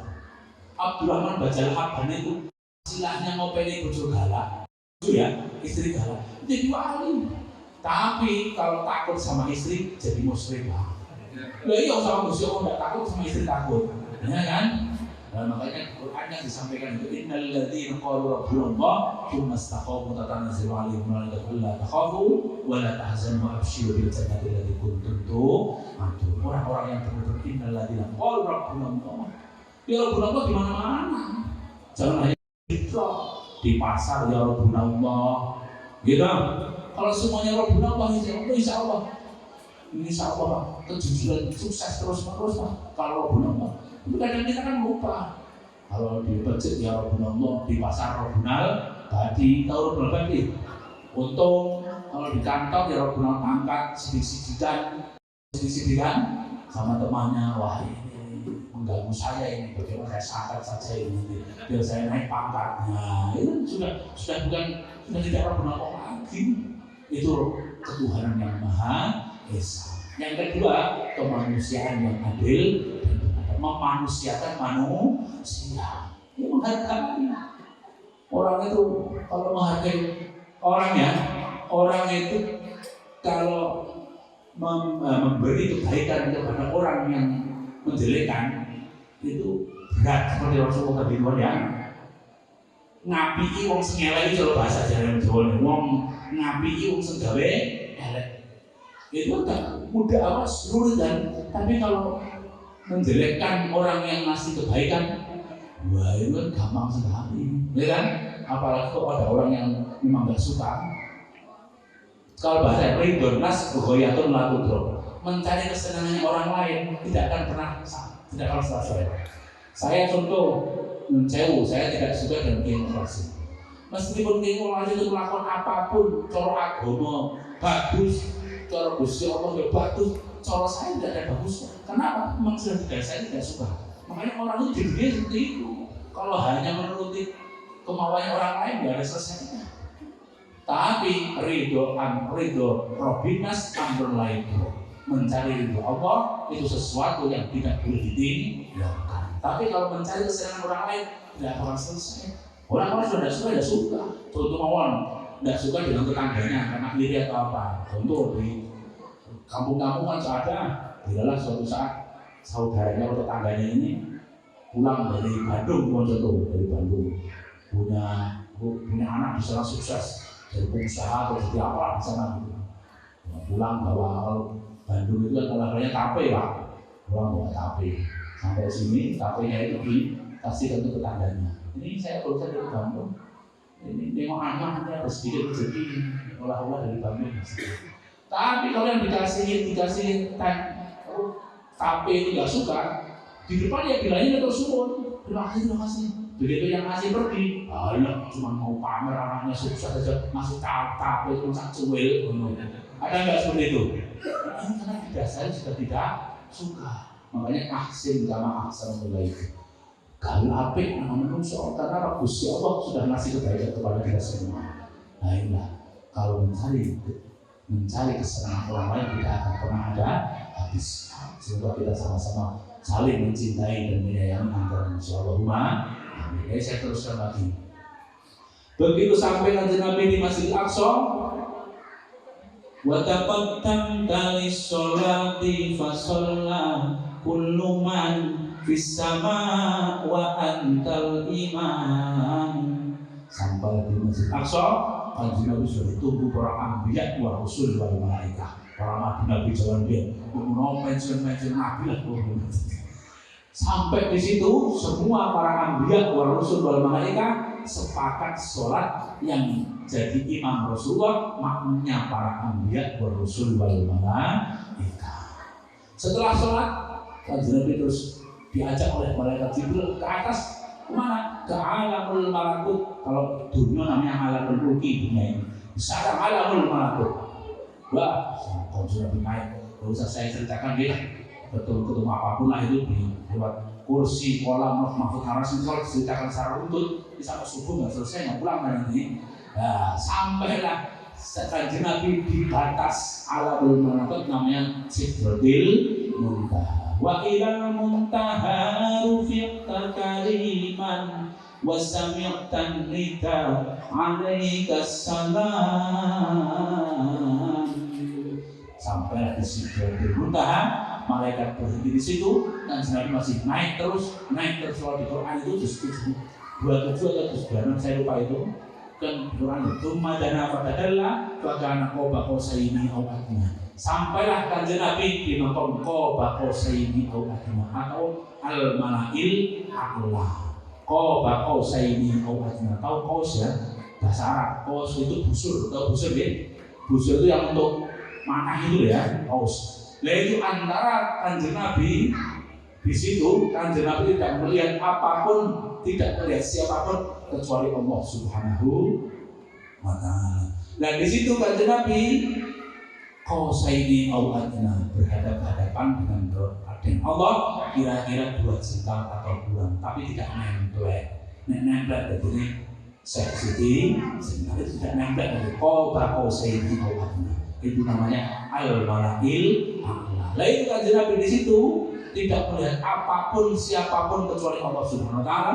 Itu Kanjeng Nabi mengalami namanya halul fana. Apa namanya? Halul fana. Semuanya rusak, semua hanya Allah Subhanahu wa taala.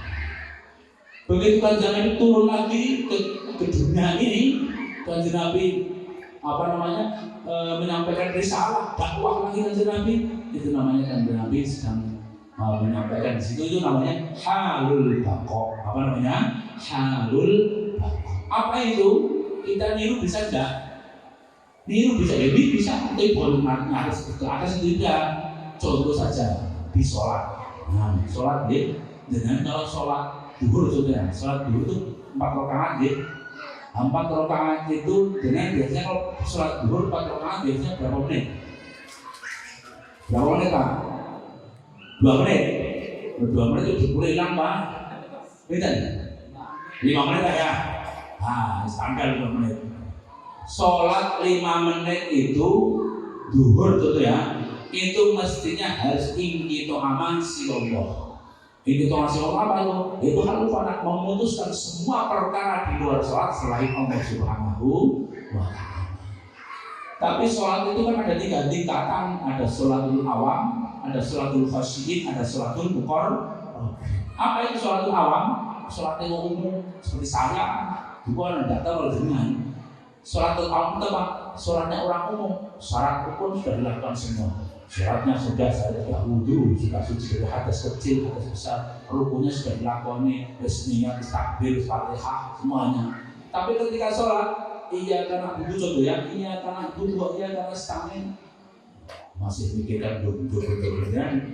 Biasanya dengan sholat itu masuk perkara-perkara di luar sholat, sering masuk di sholat apa enggak?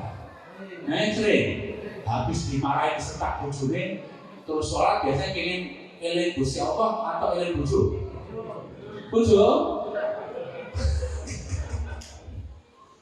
Contoh aja dengan sholat mungkin ini apa tadi? Ini mau sholat apa ini? Sholat ini. Contoh aja dengan sholat di sini. Bila samping sini mungkin ada rumah ya. Siang-siang sholat duhur di musola sini. Mungkin istri yang jenengan atau siapalah yang punya rumah sini goreng terasi sama rese, tahu ya? Rese tahu tidak?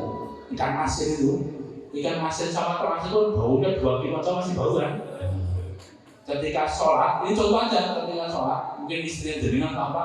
Nyambil terasi dan goreng ikan asin. Jadi baunya masuk ke sholat ini, masuk ke hidup sampean. Pasti ya karena butuh aja karena saya. Ini pasti ya karena butuh ini Gusti Allah apa rese? Apa terasi? Terasi apa Gusti Allah? Terasi? Ya karena butuh ya Allah. Hanya kepadamu ya Allah saya menyembah. Hanya kepadamu saya minta pertolongan. Bilang semua. Terasi yang banget ya begitu kan? Nah itu namanya sholatul awam.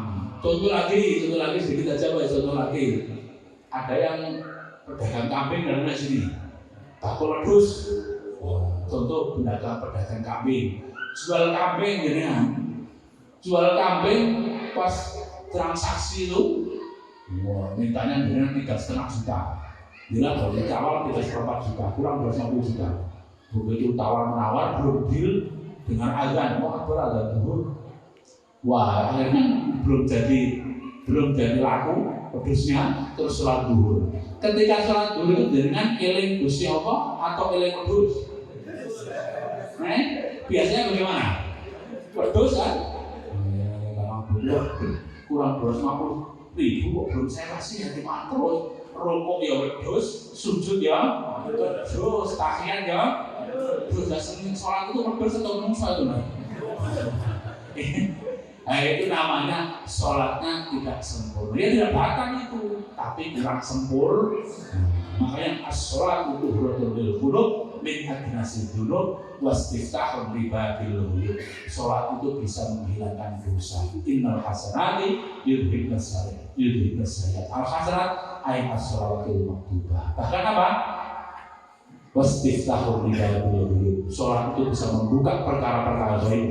Apa gaib? Ya banyak sekali. barokahnya sholat baik, sholatnya sempurna, rezekinya diberikan lancar.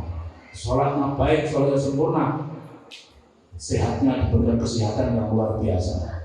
Barokahnya sholat baik, sholatnya sempurna, keluarganya adem ayem tenteram, tidak ada pertengkaran orang tua. Itu kan semua berkahnya sholat.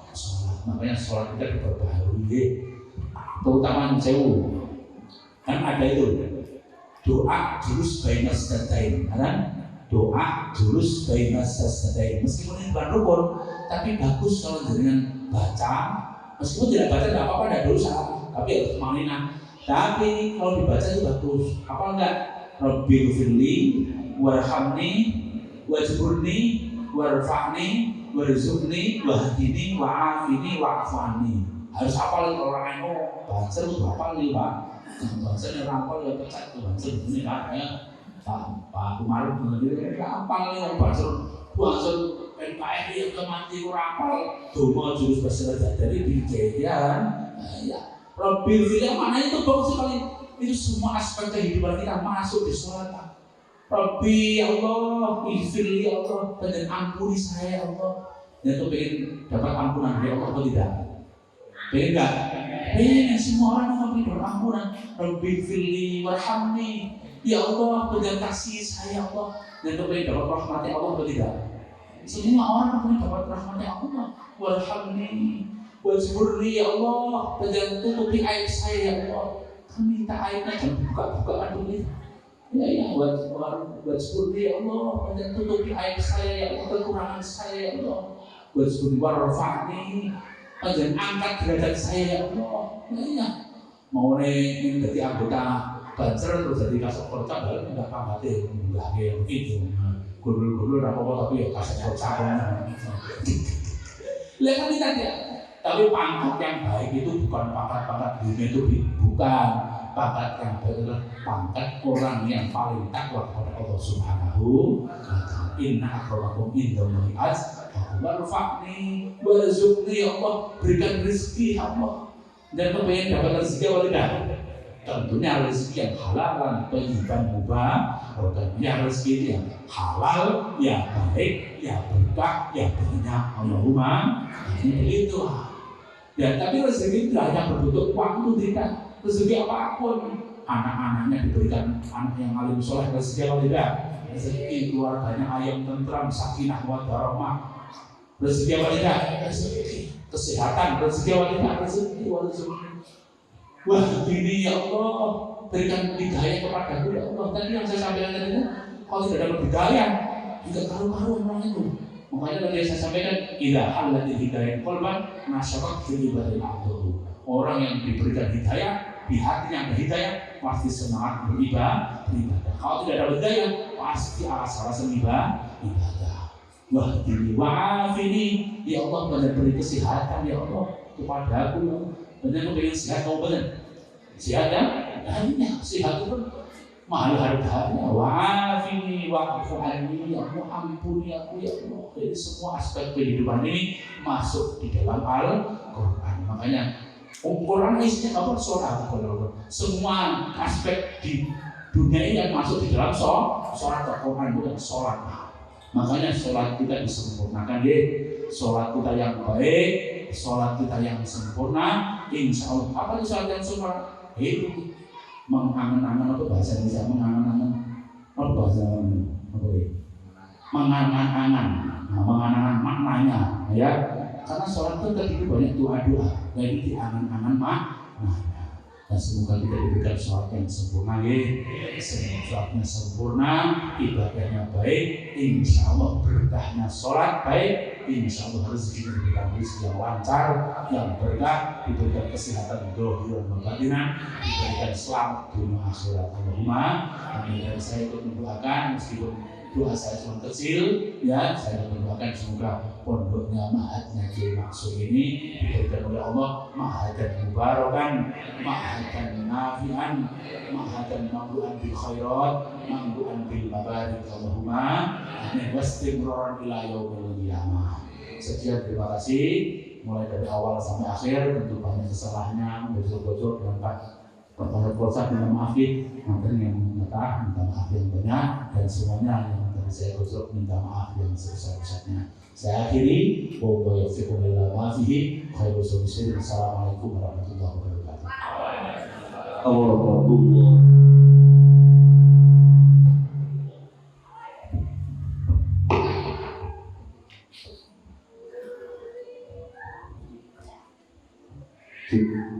Waalaikumsalam warahmatullahi wabarakatuh. Baik, alhamdulillah kepada Kiai Haji Romo Kiai Haji Mahmud Hamid. Alhamdulillah, terima kasih apa yang telah beliau sampaikan. Mudah-mudahan kita semua bisa memahami dan bisa kita amalkan dalam kehidupan kita sehari-hari. Amin, amin, Allahumma amin. Baik, Bapak Ibu hadirin sekalian, menginjak acara selanjutnya ialah doa sekaligus untuk menutup acara kita pada malam hari ini. Mungkin berdoa kami mohon kepada Romo Kiai Haji Muhammad Hasim untuk membacakan doa pada malam hari ini. Terima kasih. Assalamualaikum warahmatullahi wabarakatuh. Waalaikumsalam warahmatullahi wabarakatuh. Yang saya hormati Kiai Mahfud Hamid dan semuanya, teman-teman Tansel, Bapak Ibu, jemaah sekalian. Alhamdulillah kita bersama-sama mendengarkan nasihat-nasihat dari beliau. Mudah-mudahan ilmu yang beliau sampaikan bermanfaat kepada kita semuanya. Yang kedua, mungkin sebagiannya Bapak Ibu sudah mengetahui bahwa insya Allah pondok pesantren Bait Al-Izah ini tahun ajaran baru ini akan dibuka pendidikan formalnya, yaitu SMP. Oleh karenanya bagi putra bapak ibu yang berkenan, silakan nanti mungkin bertanya-tanya dulu ya. Syukur kalau sudah yakin dan percaya putra putri bapak ibu dididik dan dibina, diasuh di pondok pesantren Bait Al-Izah ini. Tentu kami sangat bersyukur dan bahagia sekali jika mendapatkan kepercayaan tersebut, dan pastinya kami memohon doa restu kepada semuanya agar tempat ini menjadi tempat yang barokah. Putra putri dan anak-anak kita, khususnya yang nanti dan sedang belajar di pondok pesantren Bait Al-Izah ini, untuk kita mengokohkan dan menguatkan akidah ala ahli sunnah wal jamaah an-nahdliyah. Karena seperti Bapak Ibu sekalian ketahui, Kalimantan umum secara umum, khususnya di daerah kita ini, penguatan aswaja itu sangat lemah sekali. Walau mohon maaf ada beberapa pondok pesantren, tapi kadang tidak sesuai dengan akidah ahli sunnah wal jamaah an-nahdliyah. Dan tentu itu harus menjadi kewaspadaan kita sebagai orang tua. Nah, Bait Al-Izah ini sejak awal saya dan Gus Maksum serta teman-teman yang lain itu punya komitmen agar ini kelak menjadi lembaga wadah untuk menggembleng putra putri Bapak Ibu sekalian sebagai penerus, ya, tentu orang tuanya yang sudah dari sejak nenek moyang itu Islamnya, kalau bahasa orang Kalimantan itu mengikuti Islamnya orang tua atau golongan tua. Dan ini komitmen kita semuanya. Oleh karenanya tidak usah ragu. Nanti mungkin di awal bisa saja dasarnya di Bet Alizah ini, untuk lebih penguatannya di jenjang berikutnya bisa ke pondoknya beliau Yai Mahfud di Jawa, di Purworejo, bisa di pondok-pondok besar yang lain mungkin di Lirboyo dan seterusnya. Karena jangan sampai terputus generasi-generasi kita. Saya yakin dan percaya kalau Bapak Ibu semuanya insya Allah lah sudah gak goyang. Apalagi Banser, gak mungkin lah Banser jadi HTI atau Banser jadi Wahabi ya kan. Tapi kan putra putri kita kan kita tidak tahu. Kalau kita salah masuk atau salah menempatkan di lembaga pendidikan yang belum jelas identitas dan jati dirinya. Kalau Bet Alizah sejak awal itu sudah komit, ini pesantren yang benar-benar berupaya dan berusaha semaksimal mungkin untuk penguatan akidah ala ahli sunnah wal jamaah an-nahwiyah, atau lebih gampangnya pesantrennya orang NU lah, kira-kira begitu. Jadi nggak usah khawatir, nggak usah takut. Kalau masuk ke lembaga ini insya Allah akan sangat keilmuannya sambung kepada para muassis pendiri Jamiyah Nahdlatul Ulama. Kira-kira itu Bapak Ibu. Karena kalau sekarang kan sudah banyak fitnah akhir zaman ya, di tengah-tengah kehidupan kita.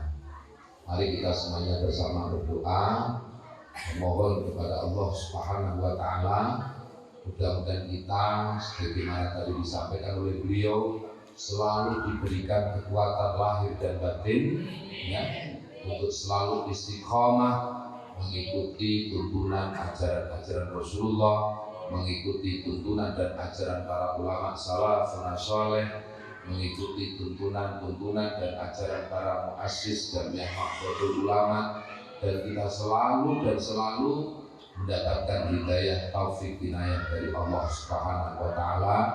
Dan tentu terkhusus mudah-mudahan tempat ini menjadi tempat yang barokah. Ala hadihi niyati sholihah wa liridwabillahi ta'ala. Al-Fatihah. A'udzu billahi minasyaitonir rajim. Bismillahirrahmanirrahim. Alhamdulillahirabbil alamin. Ar-Rahmanir Rahim. Maliki yaumiddin. Iyyaka na'budu wa iyyaka nasta'in. Ihdinas siratal mustaqim, siratal ladzina an'amta 'alaihim ghairil maghdubi 'alaihim waladdallin. Amin. Bismillahirrahmanirrahim. Alhamdulillahirabbil alamin. Allahumma shalli ala sayyidina Muhammadin salatan tunjina biha min jami'il ahwali wal afat wa taqdi lana biha jami'al hajat wa tutahhiruna biha min jami'i sayyi'at wa tarfa'una biha indaka ala darajat wa tuballighuna biha aqsal ghayat min jami'il khairati fil hayati wa ba'dal mamat. Allahumma lakal hamdu wa minkal farj wa ilaikal mustaqab wa bikal musta'an. La haula wa la quwwata illa billahil aliyyil azim. Allahumma inna na'udzubika min qalbin la yakhsha wa min du'ain la yusma wa min nafsin la tasba wa min 'ilmin la yanfa wa min ha'ula'il arba'. Allahumma ultuf bina fi taysiril 'asir fa inna taysiril 'asir 'alaika yasir wa nas'aluka yusra wal mu'afata fid din wad dunya wal akhirah. Allahumma ja'alna wa auladana wa talamidana min ahlil ilmi wa ahlil khair wa tuqa wa la taj'alna wa iyyakum min ahlil khair innaka ala kulli syai'in qadir. Allahumma astur uyuba muallimina wa la tatahhabbar ka ta'allumihim anna. Allahumma ya rabbana wa'fu anna wa kull ladzi kana minna ya dzal jalali wal ikram.